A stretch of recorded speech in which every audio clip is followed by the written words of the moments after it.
اس کی حیثیت ایک پاج گزار ذیلی ریاست کی تھی، کیونکہ 1556 سے لے کر 1595 تک اقتدار اعلیٰ کبھی قندھار کی صفوی سرکار اور کبھی مغل سلطنت کے صوبے ملتان کی بکھر سرکار کے پاس رہا۔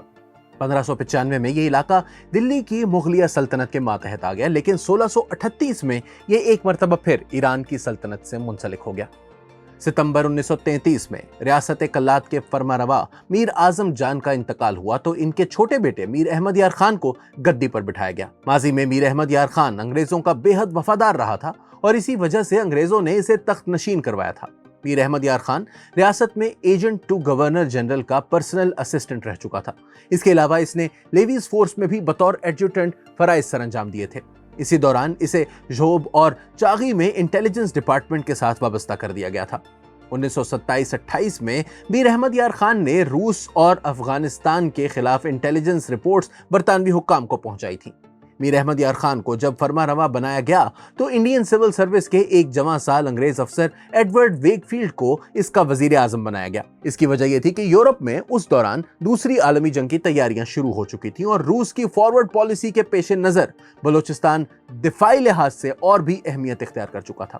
اس لیے برطانوی سرکار کے مفاد میں یہی تھا کہ اس اہم خطے میں ایک انگریز افسر کا تقرر عمل میں لایا جائے۔ اسی اہمیت کے پیش نظر میر احمد یار خان نے ایک آزاد اور خود مختار ریاست کا خواب دیکھنا شروع کیا، اور جب 1935 کا گورنمنٹ آف انڈیا ایکٹ تشکیل دیا جا رہا تھا تو اس دوران نواب نے اس کی مخالفت میں لابنگ شروع کر دی۔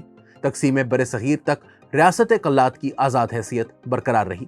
گورنر جنرل قائد اعظم کا موقف تھا کہ پاکستان کے علاقے میں موجود ریاستوں پر کوئی دباؤ نہیں ڈالا جائے گا اور وہ اپنے مستقبل سے متعلق فیصلہ آزادی کے ساتھ کرنے میں آزاد ہوں گی۔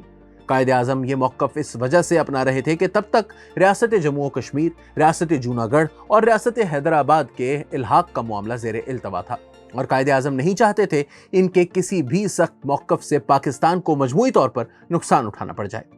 قائد اعظم کی اسی پالیسی کو بنیاد بنا کر نواب آف کلات آخر تک کوشش کرتے رہے کہ ریاست کلات کسی صورت پاکستان کے ساتھ الحاق نہیں کرے گی، بلکہ برطانوی عملداری ختم ہونے کے بعد ریاست کی سابقہ حیثیت یعنی خود مختاری بحال ہو جائے گی۔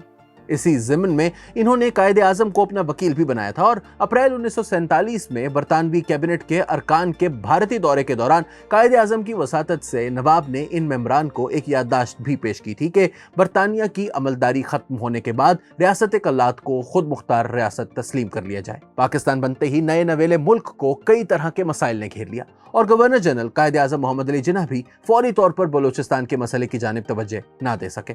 اسی دوران نواب میر احمد یار خان نے ریاست میں 2 ایوانی پارلیمنٹ تشکیل دے کر اس میں ریاست کی خود مختاری سے متعلق بحث چھیڑ دی۔ اس پارلیمنٹ کی حیثیت ربر اسٹیمپ سے زیادہ نہیں تھی، کیونکہ اس کے ارکان براہ راست نواب آف کلات کی جانب سے نامزد کردہ تھے، اس لیے وہ مکمل طور پر نواب کے وفادار تھے اور نواب کے پروپیگنڈے کے ماؤتھ آرگن بنے ہوئے تھے۔ اگرچہ 20ویں صدی کی تیسری دہائی سے آل انڈیا مسلم لیگ کے پلیٹ فارم سے بلوچستان کے حقوق کی آواز بلند کی جانے لگی تھی، تاہم انڈین نیشنل کانگریس بھی بلوچستان کو حقوق دینے اور یہاں اصلاحات نافذ کرنے کے معاملے میں کم و بیش برطانوی پالیسی ہی کی حامی رہی تھی۔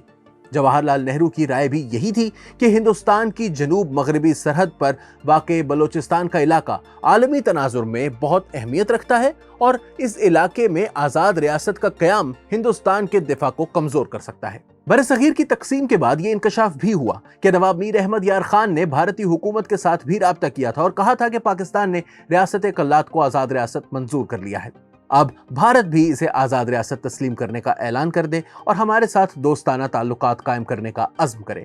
تاہم بھارتی حکومت نے نواب آف کلات کو اس ضمن میں کوئی بھی جواب دینے سے گریز کیا تھا۔ قائد اعظم محمد علی جناح نے 2 مرتبہ نواب میر احمد یار خان کو مشورہ دیا کہ وہ ریاست کا الحاق پاکستان کے ساتھ کر دے، اسی میں اس کی ریاست کی بھلائی ہے، مگر نواب آف کلات قائد اعظم کے اس مشورے کو مختلف ہیلوں بہانوں کے ساتھ پس پشت ڈالتا رہا۔ لیکن دراصل وہ اس وقت بھارت اور برطانیہ کے ساتھ خفیہ طور پر ساز باز کی کوششوں میں مصروف تھا۔ اس نے اپنے انگریز وزیر خارجہ کو برطانیہ بھیجا کہ وہ جا کر آزاد بلوچستان کے لیے لابنگ کرے، تاہم برطانیہ نے ایک انڈر سیکرٹری سطح کے افسر کو پارلیمان میں بھیج کر ایک سوال کے جواب میں ٹکا سا جواب دلوا دیا کہ پاکستان اور کلات کے درمیان جو بھی معاہدہ ہوگا برطانیہ اس کی تائید کرے گا۔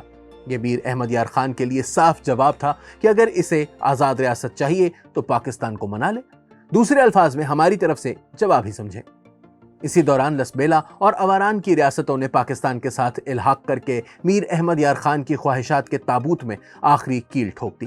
اب ریاست کلات چاروں طرف سے پاکستان کے اندر آ چکی تھی۔ کانگریس پہلے ہی آزاد ریاستوں کو انڈین یونین ٹیریٹری میں رکھنے کے لیے 5 صوبوں کی قربانی دے بیٹھی تھی۔ اس کے لیے ناممکن تھا کہ یہ اپنا موقف ان ریاستوں کے حوالے سے کسی بھی طرح سے تبدیل کر سکے۔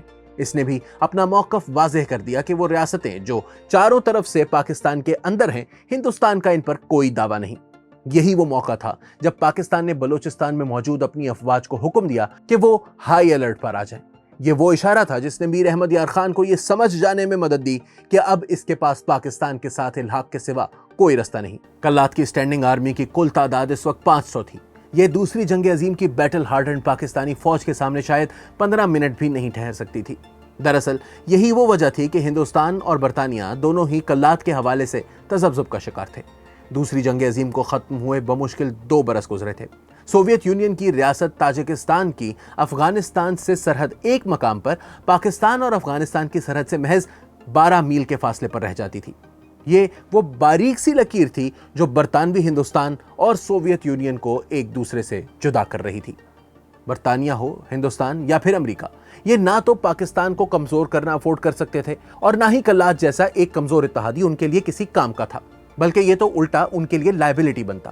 یہاں کمزوری سے مراد کسی صورت بھی بلوچوں کی جفا کشی میں کمی سے نہیں، بلکہ وہ عددی کمزوری ہے جس کے باعث اس کی فوج کی تعداد بھی کم تھی۔ بلوچستان کی کل آبادی آج بھی محض 1.5 کروڑ ہے، جو پاکستان کی آبادی کا قریب 4% بنتا ہے، اور اس میں کلات سمیت پورے بلوچستان کی آبادی شامل ہے، جس کا بہت سا حصہ کلات سے اس وقت بھی باہر تھا۔ برطانوی دور میں خانیٹ آف کلات اپنی عظمت رفتہ کی محض ایک شبیہ رہ گئی تھی۔ یہ دنیا کی بڑی طاقتوں کی مرضی کے بغیر اپنا وجود برقرار نہیں رکھ سکتی تھی۔ آج جب ہم ریاست پاکستان کے اندر بلوچوں کی آوازوں کو دبانے کے خلاف احتجاج اور مزاحمت کے مختلف انداز دیکھتے ہیں، تو یہ بھی یاد رکھنے کی ضرورت ہے کہ بلوچستان قانونی طور پر پاکستان کا حصہ ہے۔ یہ ریاست پاکستان کی ہی ذمہ داری ہے کہ اس کے عوام کو وہ حقوق لازماً دیے جائیں جو ان کا حق ہیں اور جن کی ضمانت آئین پاکستان بہت واضح الفاظ میں دیتا ہے۔ بلوچستان اس آئین کے تحت ہی اس وفاق کی ایک اکائی ہے، اور اکائیوں کے بغیر وفاق بھی اپنا وجود برقرار نہیں رکھ سکتا۔